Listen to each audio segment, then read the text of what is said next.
All right, welcome to the eBay Apprentice Program, module number 2. In this session, we're going to talk about some additional ways to source more inventory for your eBay business. Because once you've sold all the stuff around your home, you're going to want new ways to find product to resell, such as at flea markets, thrift stores, on Craigslist itself, on eBay, and on sites like overstock.com. We're also going to talk about how to use your cell phone to make money. So let's get started. Let's talk about sourcing at flea markets. I grew up selling at flea markets, so I'm very familiar with this product sourcing strategy. Most Southern California flea markets were held at drive-in theaters, just like you see here. Even today, I still love going to flea markets and digging for cool stuff to resell. It's all about buying low and selling high. And that's the key. You want to be sure that when you buy, you're buying right, so that you make money when you go ahead and sell. You can often get lower priced items from local sellers because they have a limited exposure to their product. If they're selling at a local flea market, they're limited by the number of people that actually show up to that flea market. You can get lower priced items on one site versus another. So this would be like arbitrage, where you can actually buy stuff cheaper on Craigslist and then resell it higher on eBay. I've even done buying cheaper on Amazon and reselling on eBay, and buying cheaper on eBay and reselling on Amazon. So sometimes you could take advantage of price differences that exist between two different marketplaces. You can also buy lower priced items in bulk and then sell them one by one. So you're buying wholesale in bulk and then you sell one by one. And you can sell other people's items in exchange for a commission.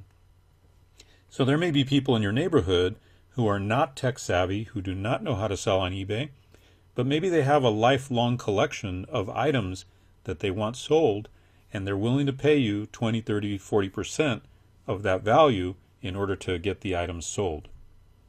So we're talking about sourcing at flea markets, and when I look at this picture, I see my Disneyland, okay? Because, like I said, I grew up selling at these flea markets, and to me, I just feel right at home. This happens to be the Pasadena City College flea market. It's an antique flea market that's held in Pasadena once a month. Now, the types of things I look for when going to flea markets include collectibles of all types. I'm looking for vintage packaging, and I'm looking for things that are clearly old. Now, I happen to have a broad range of knowledge about different things that are collectible and what sells for a lot, what's a pop culture collectible, and quite a bit of knowledge in the pop culture toys world. This is the kind of knowledge you can gain by doing a little bit of research in advance and getting a sense of a particular market that interests you. You also want to be looking for in-demand items.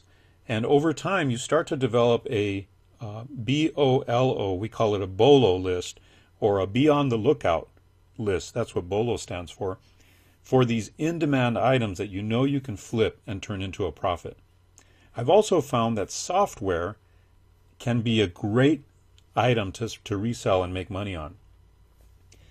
Another high profit item includes marketing and business courses on CDs or on DVDs. I remember one time I bought a marketing course, a very unusual one. I bought it for $5 and I sold it for over $400, and I got it at a flea market. I was very, very proud of that one. And then you could also consider buying wholesale lots from people that sell at flea markets. A lot of them are quite open to selling you their product wholesale because they're very familiar with that concept, because they buy wholesale quite a bit themselves.